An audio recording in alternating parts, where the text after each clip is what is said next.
Shiru Adonai Shechada Shiru Adonai Chadaret Shiru Adonai Baruch Shemai Niyan Shiru Adonai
Think you might use it on Friday night? I'd love to, you know.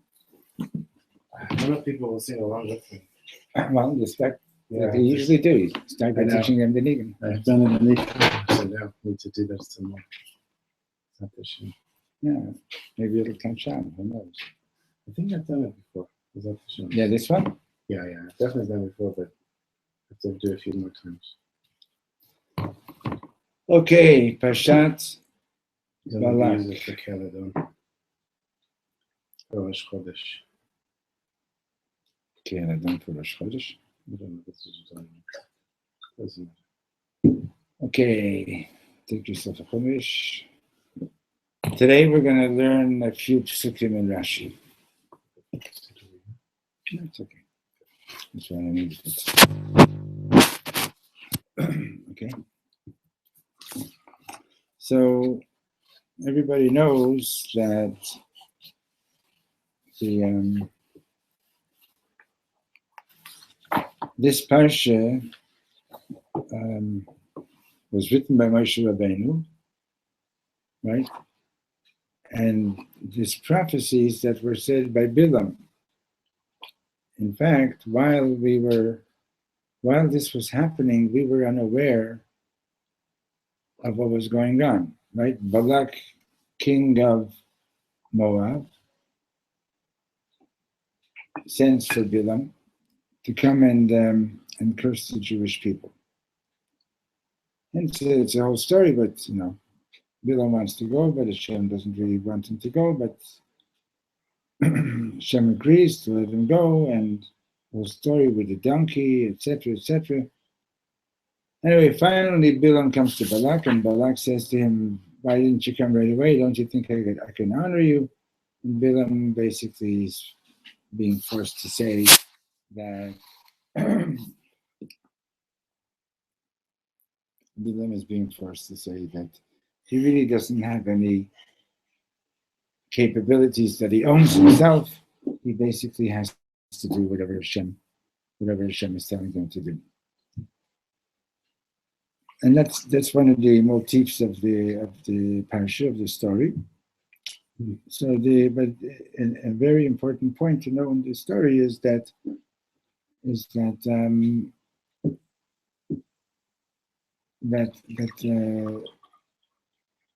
we don't even realize how much Hashem is taking care of us all the time. Here we got this very powerful prophet, so powerful that he's the only one who's compared to Moshe Rabbeinu in prophecy. Right? The Gemara says, the Torah says, "Lo kam b'Yisrael ki Moshe od." There was no one ever as great in prophecy as Moshe Rabbeinu. Naviyu mabit, tmulato, and the Gemara says that b'Yisrael lo kam ki Moshe od. But by the Goyim, there was somebody that was on par with Moshe Rabbeinu in terms of prophecy. And who's that? It's Bilam. Okay. So it's interesting, so how come he was such a wicked person? So basically, it shows us that one could be a prophet and be an evil prophet. They were in the times of Eliyahu. They were the prophets of Baal, and so on. Just because one has certain gifts doesn't mean that you're a tzaddik already. Mm-hmm. You could be a major Talmid Chacham and be a Rosh Chas v'Shalom.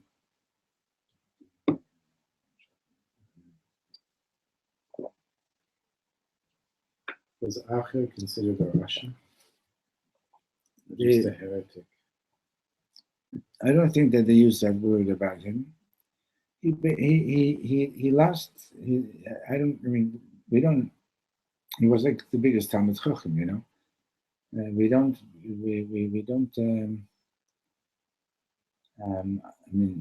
I don't. Let's put it this way. But generally, people don't understand, what happened there. Why did he lose his faith? He lost his faith. Right. So, but he wasn't a Russian. I think I remember reading because he realized that everything was Hashem, so it didn't matter what he did. The first question is, who wrote that?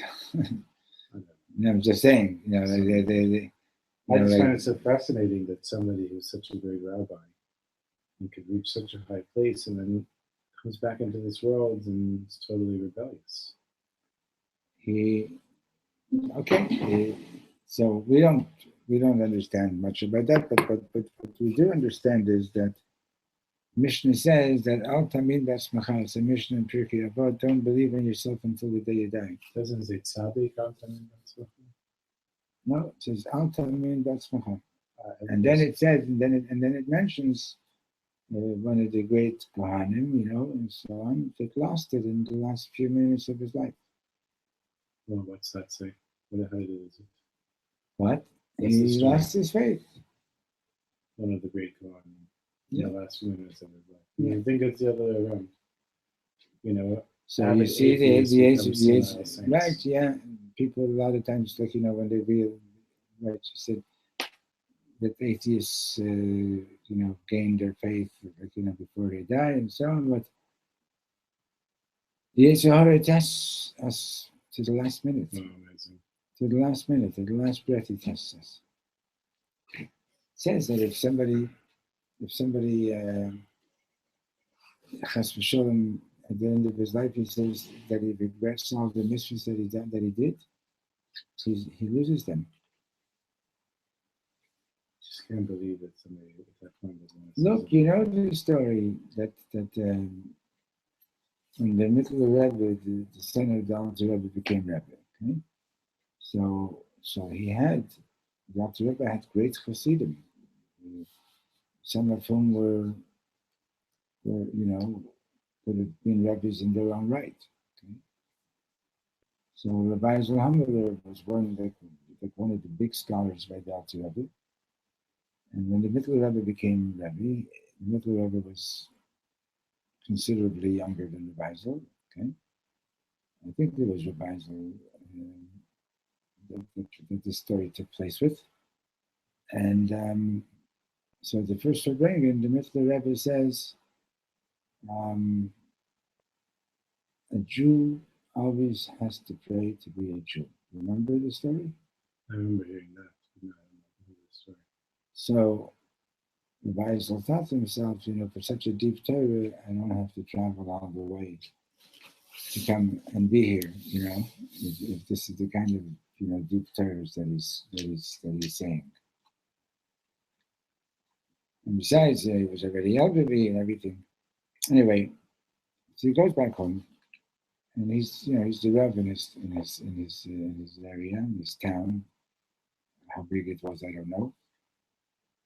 And one hot summer afternoon, like the weather is today in Yerushalayim, he was sitting and learning, and dozes off. I starts dreaming a little bit, and the butcher comes, and he says, Rebbe, I bought a couple of cows at the market, and I have one with me over here, and I need to go get the other one. Can I tie it up to your post? He says, yeah. He's going next door. He says, yeah.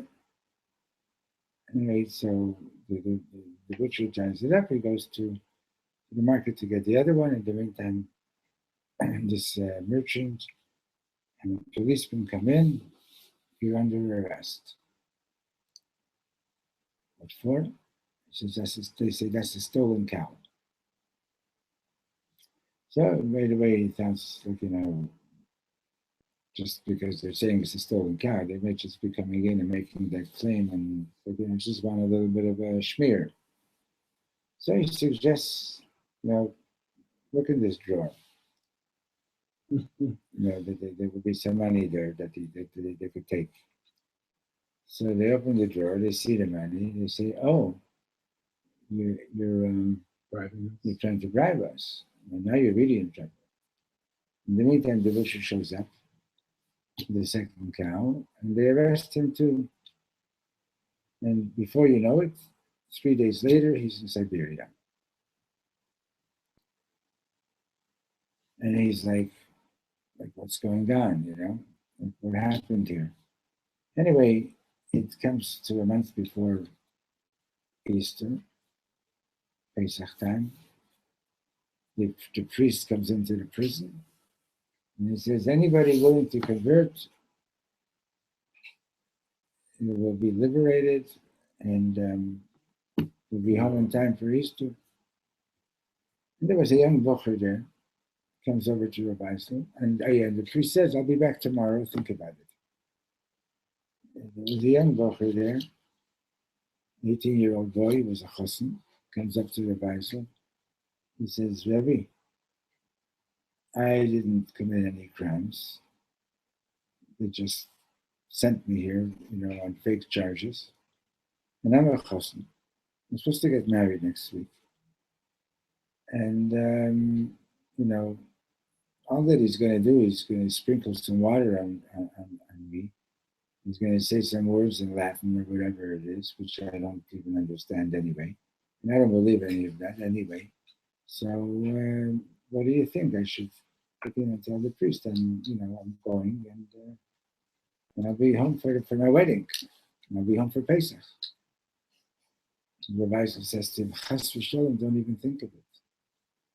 And the Bocher says to him, it's very nice of you, Rabbi. You're already an older man. you've lived your life and so on. I'm just 18 years old.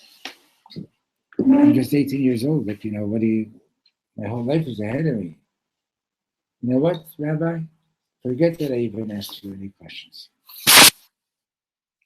So Rabbi is like really hurt. The priest comes in, anybody going to convert, and this Bocher stands up, and he goes out with the priest. And the Basil is like, he's in such deep pain from the whole thing. Anyway, a year goes by, he gets a letter from the Bocher. Mazel tov, Rabbi. My wife gave birth, we just made a bris. Listen to me, Rabbi. It doesn't mean anything. He just sprinkles some water on you. He says a few words, and we don't have to do anything. You just don't, you don't believe a thing. And take my advice. Go with the priest, and you'll be home for Pesach. A few minutes after he reads the letter, guess who walks into the prison? The priest. And stands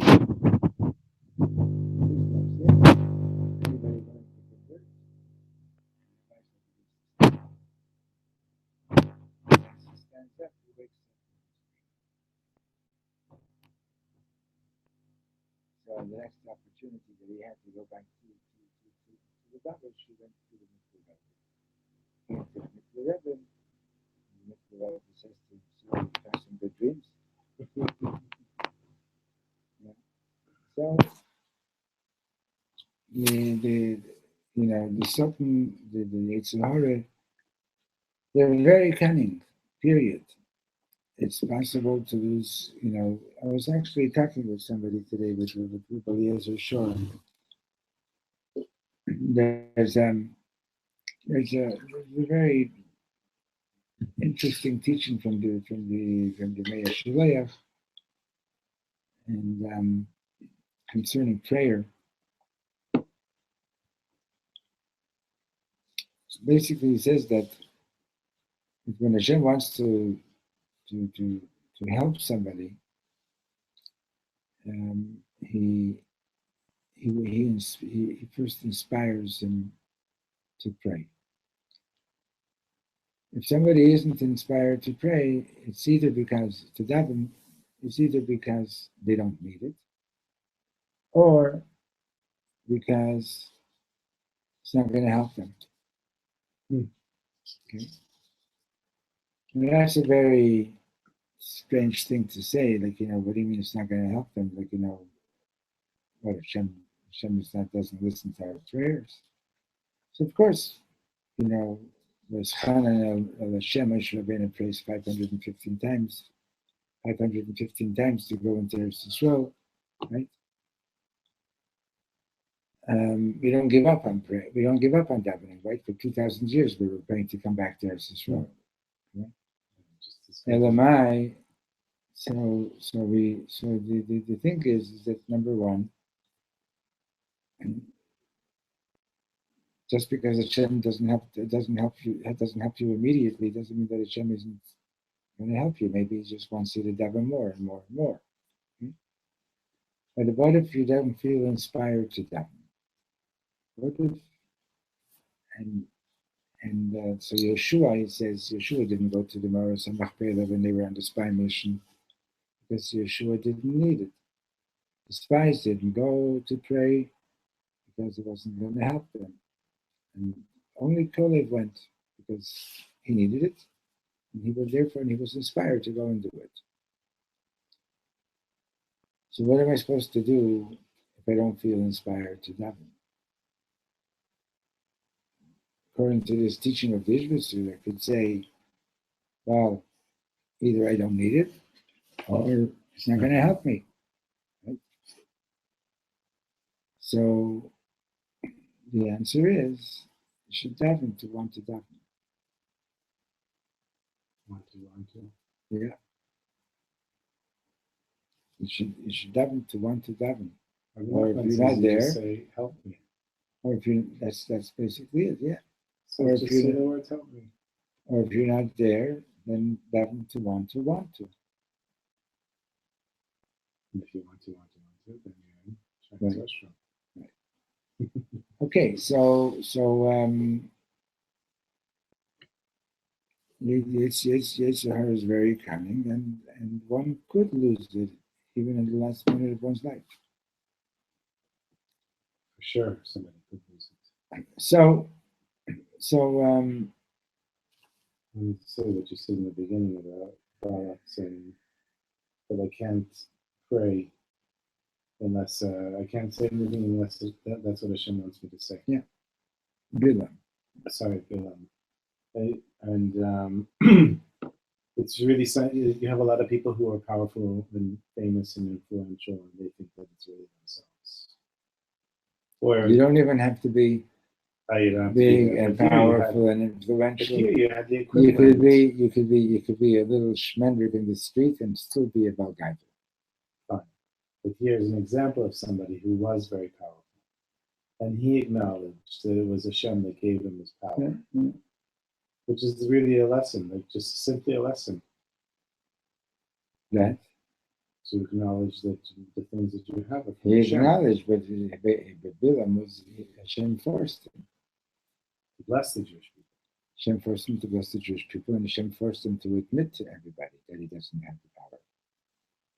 Before he had everybody thinking that he's doing this himself. So until that point, he didn't say it. He didn't say that Hashem, I can only bless or curse it. He practicing, like, that he had his prophetic little studio, and the people were coming to him for all kinds of things, and like he's the one who, why did Balak come for Bilam? Because Balak is actually not from a royal family. He was a servant guy. And one day Bilam told him that he's going to be king of Moab. Bilam prophesied it. Yeah. So he went to the guy who told him. Yeah. But now that he's calling him to curse the Jews, so Hashem is forcing Bilam to admit to everybody that he doesn't have the power. Okay. So we need to know that Hashem is taking care of us. In other words, that's one of the big lessons. One of the big lessons of this story is to know that Hashem is taking care of us, even when it's not reported in the newspaper. Well, I think really the problem is that we don't realize that Hashem is taking care of us. We feel like Hashem is not taking care of us. Well, that's the thing, is that we have to know, that we have to believe that Hashem is always taking care of us. Yeah. So finally, Bilam arrives, and Balak says, "What did you think? I can't give you enough honor?" So he says, "Even if you were to give me your whole house full of silver and gold, I can't go against what Hashem is telling me." Right? So we're going to go to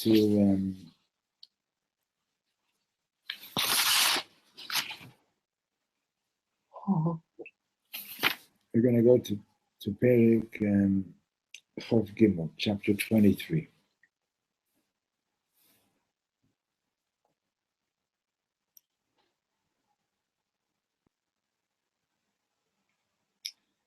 You have it? Vayomer Bilam el Balak. So Bilam says to Balak, B'nei li bazeh shiva mizbachot. So actually, actually, it's a mistake to start over there. We should start at the end, just 3 verses before that, because the fact of the matter is that it doesn't make any sense that there should be a chapter break over here. In the Torah itself, there's no parsha break over here. So, so this is chapter 22, verse 39. So Bilam went with Balak, Vayavo Kiryat Chutzot. We came to this place called Kiryat Chutzot. Vayizbach Balak Bakar B'tzon, Balak had slaughtered one ram or one one sheep, or one larger animal and the sheep. The cow is like the cow. It's an animal. It's not that a cow. It's a larger size. Right. Yeah. So usually it is. And he sent the food to Bilam and the ministers that were with him. And in the morning, it was in the morning, Balak takes Bilam, he brings him up to this place called Bamot Baal. It's a high place, which is, as Rashi explains, he brought him up to this mountain where he used to worship his idols. And from there, he was able to see a part of the Jewish encampment. So Balaam says to Balak, build for me 7 altars. Prepare 7 cows and 7 rams. Balak, and Balak did as Balaam instructed him. Balak and on each altar they sacrificed 1 ox and 1 ram. So Balaam says to Balak, stand guard by your sacrifice. And I shall go, maybe God will happen to come and meet me. And he'll show me something. And I will tell you about it. And he went off in solitude. So Bilam, Hashem suddenly approaches to Bilam, meets Bilam.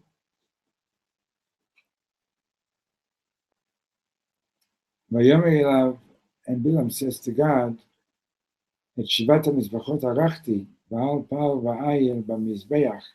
behold, I have built 7 altars,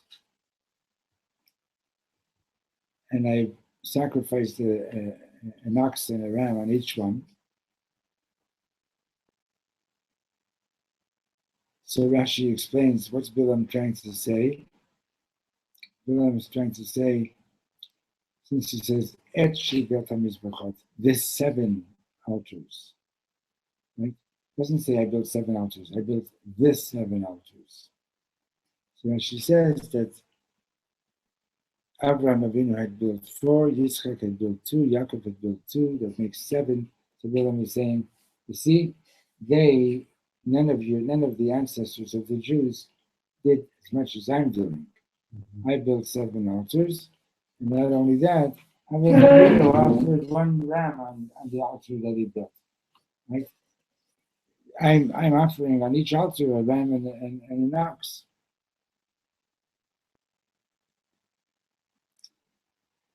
So what happened? So God put something into Bilam's mouth. The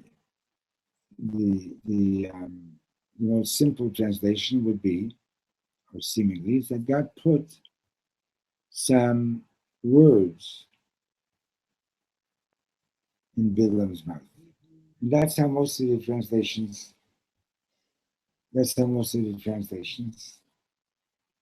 explain it. Rashi brings another explanation, is that he put something like a bridle into his mouth to stop him from being able to say anything that he wanted, but rather he's going to have to say whatever Hashem wants. And he says, go back to Balak, and this is what you should say. And Bilam goes back to Balak. And there he was standing guard by his sacrifice. together, he together with all the ministers of Moab. And Bilam raised his parable, and he said, Min Aram yancheni Balak melech Moab. Balak, king of Moab, brought me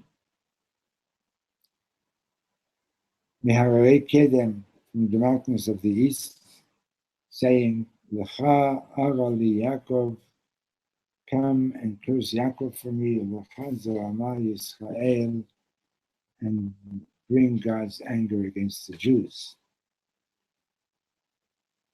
Bilam continues and says, Ma Ekov, how can I curse them? Lo Kavoel, God did not curse them. Uma Ezom, and how can I bring anger against these people when Lo Za'am El, God is not angry at them. Ki merosh tzurim arenu, I see them from the top of the rock. That's the literal translation. Rashi explains, I'm looking at their roots, where this people started, and I see that they are strong like these rocks, and like these mountains. I look at them from the hilltops. Behold, the Jews are a nation that dwell alone. Right? And among the Gentiles,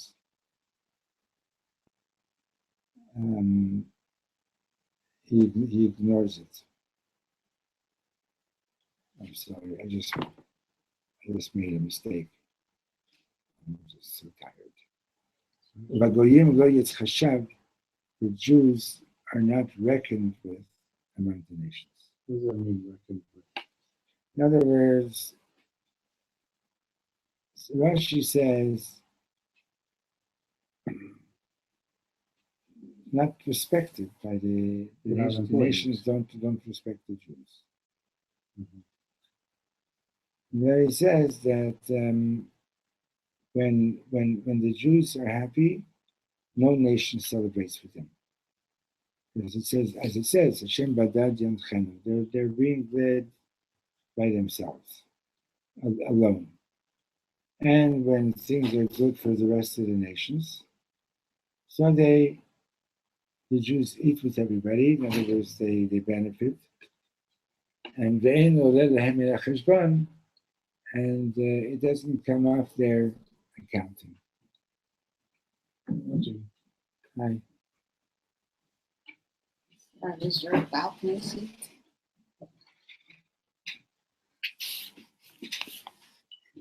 And he goes on and he says, Mi mana, and by once Shlomo says, concerning Heinam Levadat Yishkon, you may have heard it on a recording, like Shlomo was singing about Israel has no friends. Did you hear that? It was one of his recordings about Israel and Yerushalayim. But he says, you know what? We're not really alone. We have Hashem. Heinam Levadat Yishkon. This people is alone, right? And but Hashem is also alone. Nizgav Hashem Levado. So Hashem has us. And so Hashem isn't alone. And we're not alone because Hashem is with us. And he said it's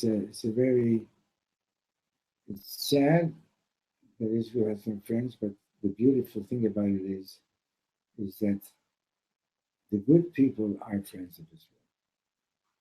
People with values do appreciate us. The ones who don't appreciate Israel are the ones that don't have any values. So he said, what an honor it is that the best people are our friends. Okay? So then he goes further and he says, Mimana Afar Yaakov Misperet Roba Yisrael. Who can count the children of Yaakov? Afar Yaakov is referring to the children of Yaakov. And or the number of Rova B'nai Yisrael, who can even count the quarter of the Jewish people. Then he says, Tamot nafshi mochi sharim, let me die a death of the righteous. Utehi achariti kamohu is praying that my end should be like the end of the Jewish people. Right? So he's saying awesomely beautiful things about the Jewish people. And then Balak. So guess what happens? Balak gets upset. Balak what have you done to me? I hired you. I brought you here to curse my enemies. And behold, instead you've given them a blessing. Vayan Vayomar, so Bilam replied, and he said, Halo et asher yasim Hashem b'fi oto eshmo ledaber. I told you, it's only that which Hashem is going to put in my mouth, that's what I'm going to be able to speak with you. ויאמר אליו בלק לך נא איתי אל מקום אחר אשר תראינו משם מאפס קצה ותראה ולא לא תראה וכבנו לי משם. Okay, let's go to another place where we can see the Jewish encampment, but only a much smaller part of the encampment. In other words, maybe you're not big enough to pierce the whole people, but maybe if you just see a small part of them, you'll be able to pierce them. So Vayikachehu stayed Tzofim, the Rosh HaPiskah, he took him to the field of Tzofim, to the top of the crest of the mountain. Even Shilva Mizbachot Bayal Par Ba'ayel B'Mizbeach, he again had 7 altars built and sacrificed an ox and a ram on each one. And he says to Balak, stand guard by your Korban Olah. And I will go and I will go and just see what happens. Maybe God is going to come and meet me. So Hashem in fact does show up to Bilam. He put some words in his mouth. Go back. Hashem says to Bilam, go back to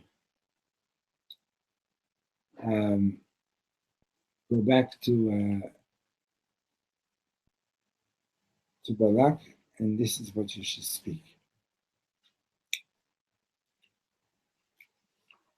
He came to Balak. We know Balak was there standing by his sacrifice. Sarai Moabito and the ministers of Moab were there with him too. Balak Madi Ber Hashem. So Balak says, so what did God say? Rashi interprets this, Madi Ber Hashem, Rashi interprets this as Balak is already beginning to mock Bilam. So, what did God tell you? What did God tell you, right? You've told me that you can only say what God has to say. So here you are, Mr. Big Shot Prophet. So what did God tell you? Right?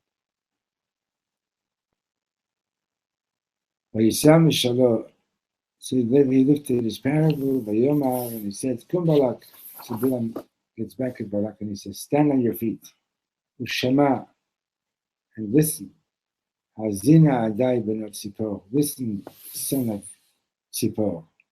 Lo ish el v'chazei. God is not like a human being that he can regret his commitments. Ben Adam v'chazei, that he doesn't lie. Ben Adam v'nachem. God isn't a human being who you can get to change his mind about something and convince him to give something up.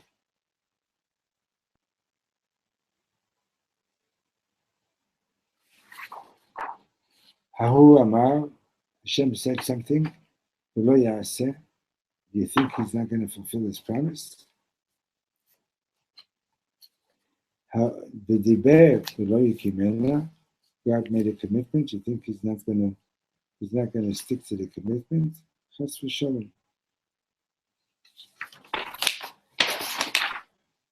Hinei varech lakachti. Behold, I got a blessing. Uverech, and God blessed the people. V'lo ashiveno, and I'm not going to turn back to God's blessing.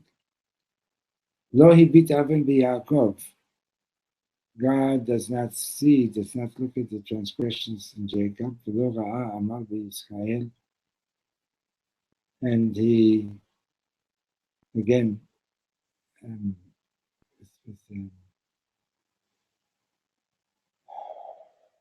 Season of transgressions.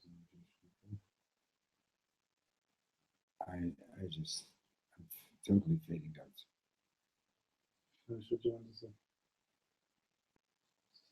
God doesn't look at the sins of Jacob. V'lo ra'a amal b'Yisrael. Rashi explains that to mean he doesn't look at the transgressions of the Jews. In other words, he doesn't let our transgressions interfere with his loving us. Hashem Elokav Imo, Hashem is God is with him, Utkuat Melech Bo, and he has the king's friendship. El Motzianu Mitzrayim, God took them out of Egypt, right? You, Balak, said, as she explains, you, Balak, said, behold, this nation came out of Mitzrayim. So you should know, Balak, these people didn't come out of Mitzrayim on their own. Hashem took them out.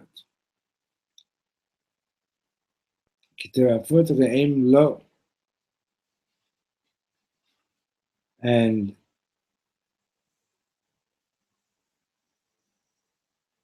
with his towering strength, he exhibits his great power for the sake of the Jews. So what did you want to say with reading all of this? I'm giving you a few Rashis as we're going along. Yeah. 1 second. I know you're tired. So It's okay, I know. Just give me, I want to finish this particular one that he's doing. Ki lo nachash b'Yaakov, for there is no sorcery or no divination in Yaakov, v'lo kesem b'Yisrael, no sorcery among the Jews. K'haiti yamer b'Yaakov v'Yisrael ma pa'al el. And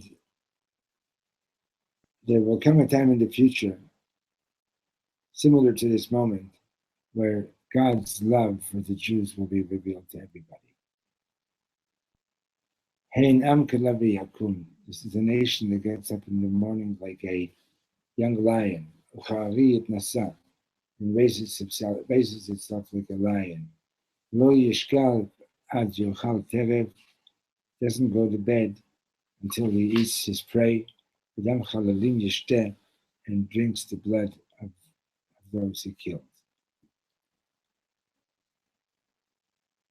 In other words, he goes that Israel in the future will be satiated and rewarded, and even when the Jews seem to be very downtrodden, we need to know that Hashem is taking care of us, and there will come the day where it will all become clear to everybody that Hashem is always there, always taking care of us.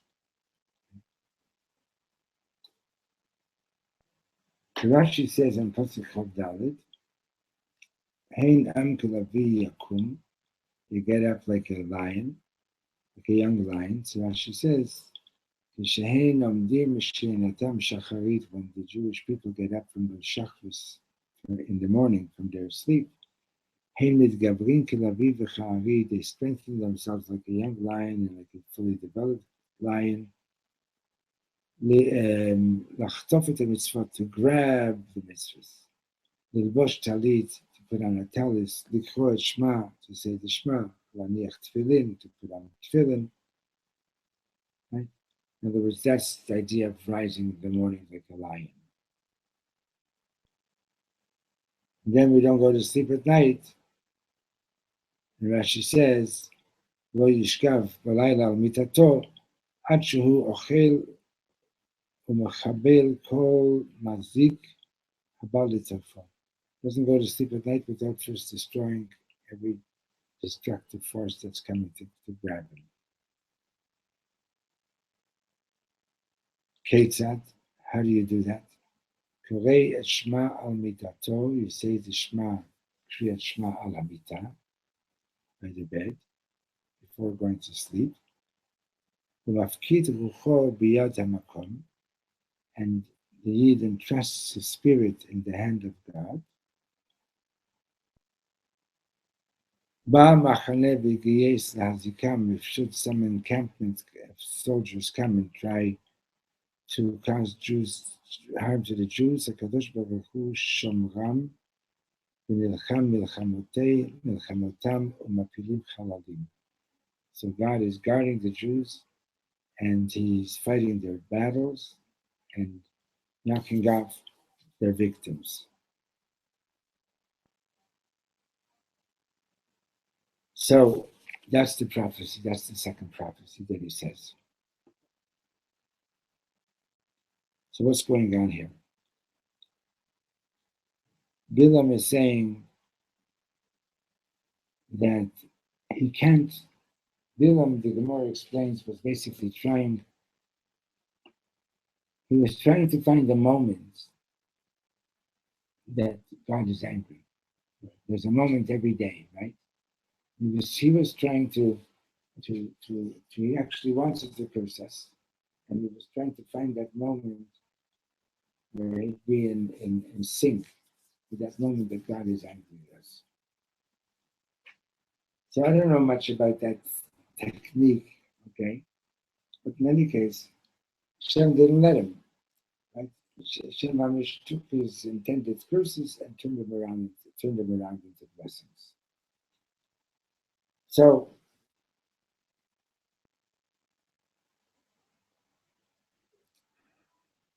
the thing that I wanted to stress over here is that, right, you know, the Mishnah says, with Gaber Ka'ari, right, get up in the morning, be strong like a lion, to do the work of the Creator.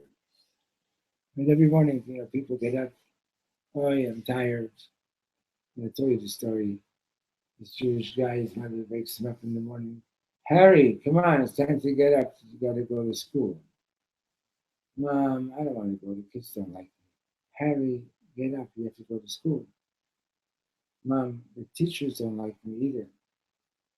Harry, you're the principal. Right? Okay, so, you know, we get into this thing that, you know, I want to sleep some more, right? So the Jew has to know that the first thing that we got to do is get up like a lion.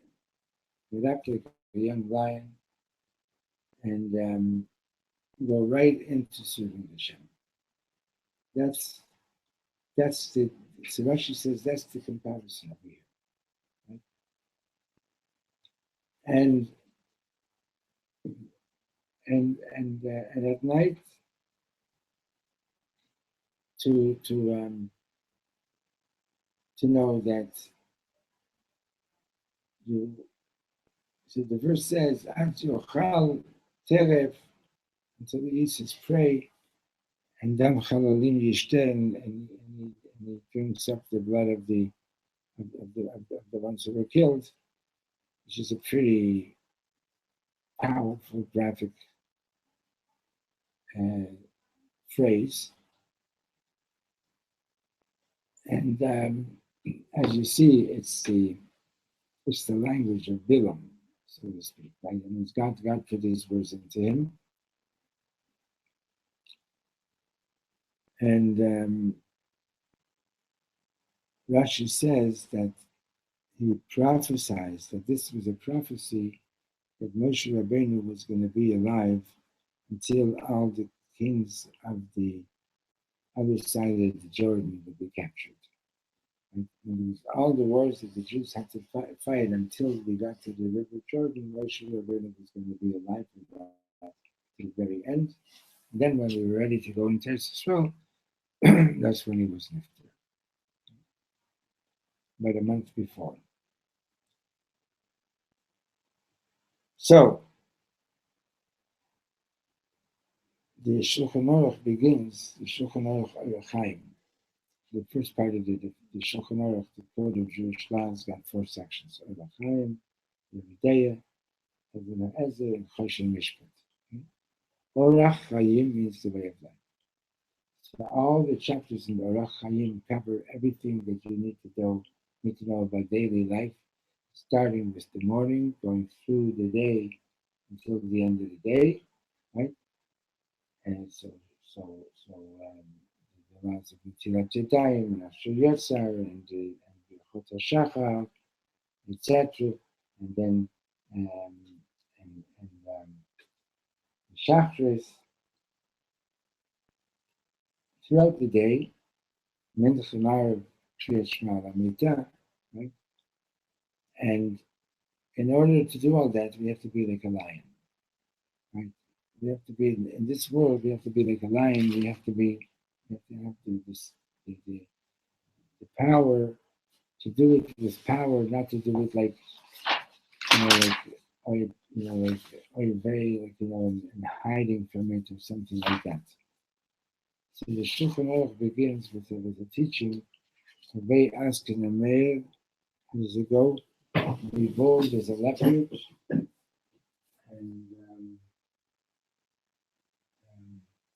Ratz Kitzvi, fast like a deer, Gibor Kanvi, and strong like a lion, right?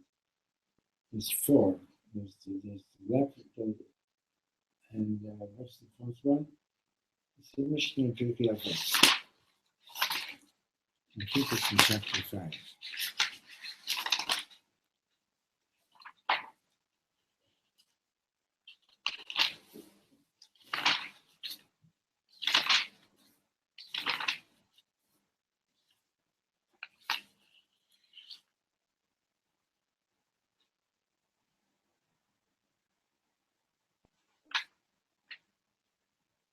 Yeah, it's Yehuda ben Tema says, if they ask, can a male be as bold as a leopard? Kal Kinesha, light as an eagle. Ratz Kitzvi, run like a deer. Be Gibor Kari, and be mighty as a lion. La'asot v'tzon avicha shebashamayim, to do the will of your Father in heaven. This Mishnah is brought at the beginning of the Orach Chaim. And one way to look at it is like this, that these are sort of like, in a certain sense, meditations, right? Bold as a leopard, it's explained in Shulchan Aruch. That's chutzpah. You have to have holy chutzpah. Especially, like, if you're really devout and you're following everything in the Shulchan Aruch with the real devout person, one of the criticisms that you're likely to hear, depending on the community that you're living in, more or less, who does he think he is that he's so religious? Who does he think he is? Being more religious than everybody else in the community. Right? Or if the person is about tshuva, right? Then the people from his background are likely to make fun of him. Who does he think he is? Look at him. What a fool.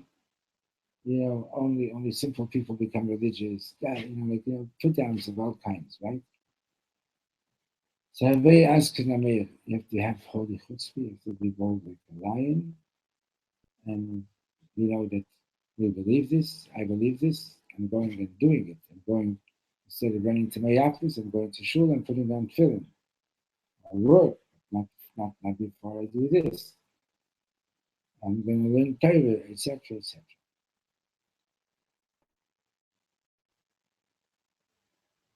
Kal Kinesha, light as an eagle.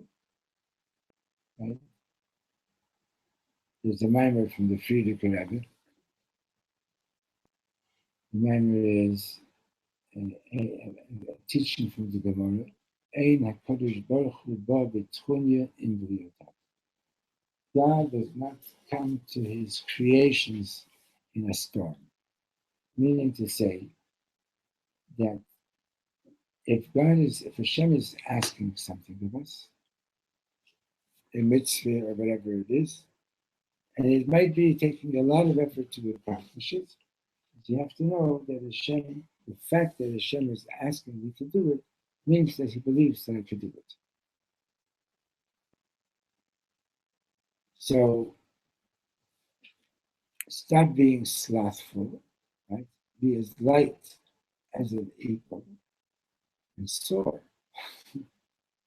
Soar with your Yiddishkeit. I once heard from Elion, I think it was in the name of the Swasem, was the Moshel, about this wealthy businessman is arriving at the train station in Austria, and he goes over to one of the porters. He says, "Here, bring my luggage to the hotel." Porter brings his luggage to the hotel, a little parcel, a little bag, whatever it is. And the guy takes out a couple of dollars and gives him a couple of dollars. The porter says, "Are you kidding? I schlepped this heavy luggage here. Sweated every 2 steps of the way. And all you give me is a $2 tip?" And the guy says, "What? It was heavy? Oh my God, you didn't bring my luggage. All I had was a small little case full of diamonds. And you brought me some luggage that you had to schlep. You brought the wrong luggage." So when I heard this from Elion, and I explained in the name of this tzaddik, someone's going to say, "What did you do?" "Oh, I did this mitzvah. It was so hard. I did this mitzvah. It was even harder." And Hashem says, "I gave you diamonds to bring back. I didn't give you rocks or stones to bring back." So you has to know that to be b'simcha, because when you're b'simcha, then you're not heavy and slow. But you said about the Neshir soaring, first it has to jump from some height.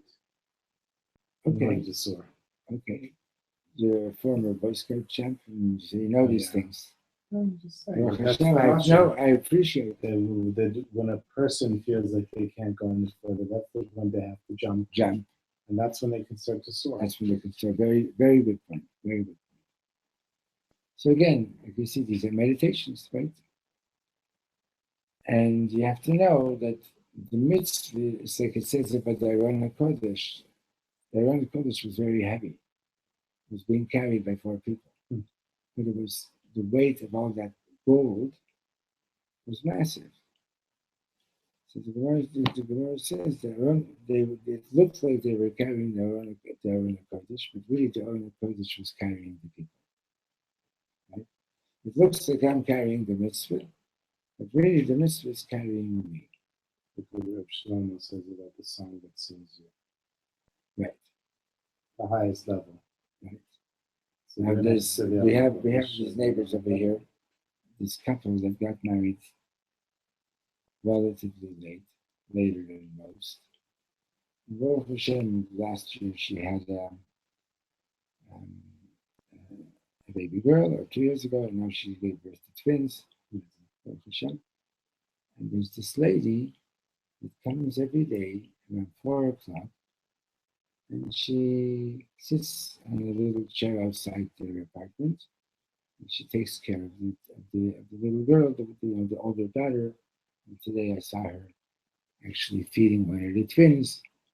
So all along I assumed that this must be the grandmother. And I found out, no, she's not the grandmother. She's the wife of a man that's chalusa with the father of these children. And she knows that here's a relatively young mother, and she's got 3 children, 2 of whom are twins. She can really use the help. She comes every day for a couple of hours, and you should see how beautifully she speaks with those children and explains things, and with a sweet voice and everything, you know. So today I stepped outside, you know, and for a couple of minutes, and she, we greeted each other, and she says, "B'mechirat kvodo," forgive me, forgive, you know. She's holding a little baby and feeding it. She says, "Forgive me." I says, "For what?" She says, "For us standing up. I have to stand. I'm supposed to stand up for you." So I said, "It's my biggest honor to be able to say hello to you, and I so much appreciate seeing what you're doing and everything." She says, "It's all Hashem that's giving us the opportunities to do those things. We only owe it to Hashem, and that He gives us an opportunity to do some act of kindness." I was like, here in the streets of Yerushalayim, I felt like Judy arrived right then. I felt like saying, "I'm going to go over and get a bracha from this lady. Mm-hmm. She's a really holy lady. Maybe you pass by tomorrow and she's usually here like 5-ish, and go over and say, can I have a bracha?" Anyway, so people think, oh, this is so hard, this is so hard, this is so hard. But the reality is, like this lady was saying, it's Hashem's gift to us that we can actually do something like that, right? And when you, from that perspective, it's not hard. Today I was talking with a friend, and the pasuk says in Kel Adon, "Smechim b'tzisam v'sasim b'vu'am." They're happy when they come out at night, the stars, right? And they're happy when they return. And he says, what is there that makes you, what's this Indian that you're happy? You know, we know that when you look at the stars, you see that they're consistently doing their job, etc., right? How do you know if they're happy or not, right? And what is their happiness supposed to mean? So he said, 2 people go to a wedding. They both start dancing. The first one, after 10 minutes, had enough, sits down to have a drink. The second one, who's in no better condition than him, than the first one, is dancing, right? So, what's the difference? The difference is, the one who's constantly dancing, he's besimcha. And when you're besimcha, your body is light. Right? So, and that's another aspect of be light as an eagle. Right?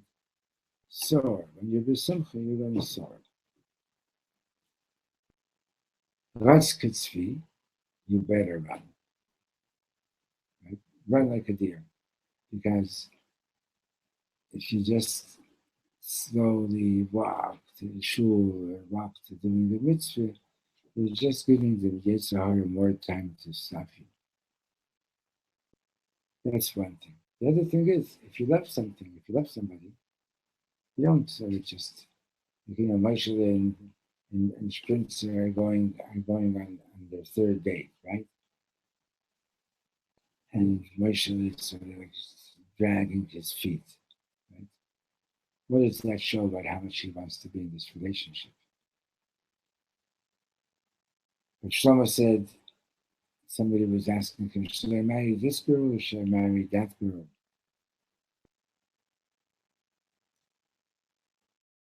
So Shlomo said, what are your feet telling you? When you're going to meet this person, are your feet just eager to go faster and faster? Or are your feet just sort of walking slow, very deliberate, right? So if somebody used to say, ask your feet, what, to tell you what your relationship is like. Check on the way, check on how you walk to shul. It's as important as checking up on how you're davening.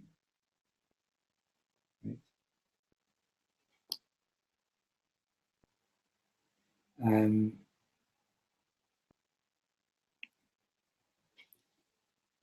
So now there's another thing. So what if my feet are dragging? And obviously I don't really want to go to the shear, or in other words, they're dragging because I don't really want to go. Right? Still you're going. But I'm still going. So what's the so I grant you that if I was eager and in love with it, you wouldn't have to tell me run like a deer. Right? The fact that the mission is telling you run like a deer, so that means that it means to say that express your joy and your love by running like a deer towards doing the mitzvah that you want to do. So I started telling you that the thing for saying, two people are at a wedding, one dances 10 minutes and he's tired, and the other one keeps going. And he's not in any better shape than the one that sits down after 10 minutes. But that's the simple, right? So we were looking at the pasuk. Sorry, I'm really meandering tonight. I was thinking of what you said. Sometimes you run like a deer, and sometimes you have to be mighty like a lion. Right. Lion walks slow, but unstoppable. Right. Sometimes you're going fast. But when he goes in for the attack, he moves. Right? So one of the lines that we say, so I think we're saying like this, concerning the stars, where's the joy? How do you know they're happy? So he says the fact that they're constantly doing their job, and they're not tiring out. Understand? When you're that's it's only with joy that you can do that. So what I was going to say was that if you're in a state of joy, your body is going to respond very positively, right? But what if I'm not?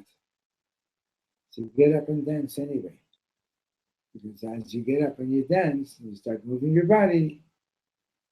You're shaking off the sadness, right? And you'll come to be with someone.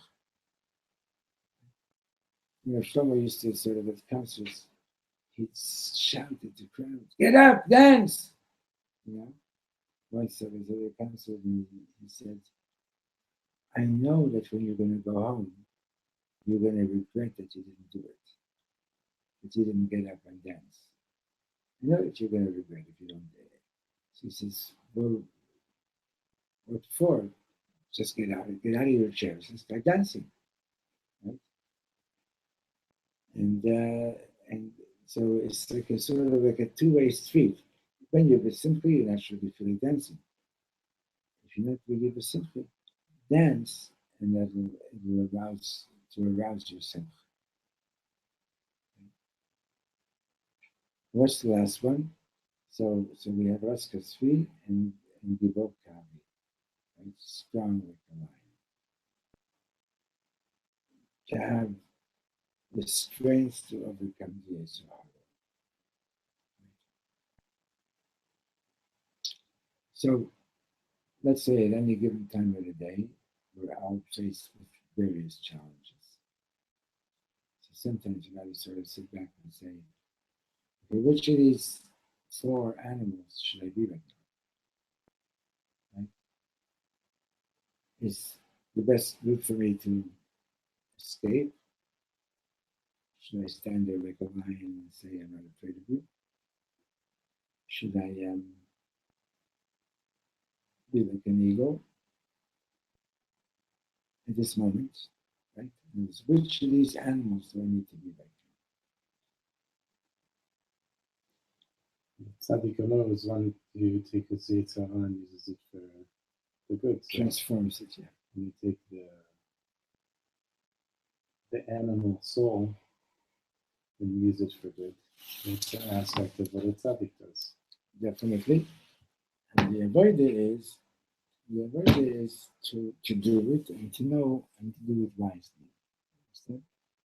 And that's how I understand. Like the Lavi, the Tzvi, right? And the Aryeh and the Nesher. Right? It's not in that order, but that's the order. I mean, those are the four things. Those are the four. Sometimes you got to be brazen like a leopard. Sometimes you got to be light like an eagle. Sometimes you got to be mamish, extra open-minded. So to deceive everybody, and the Yitzhak comes and says, no, this guy's not so good, this guy's not so yay, this guy's this guy's that, right?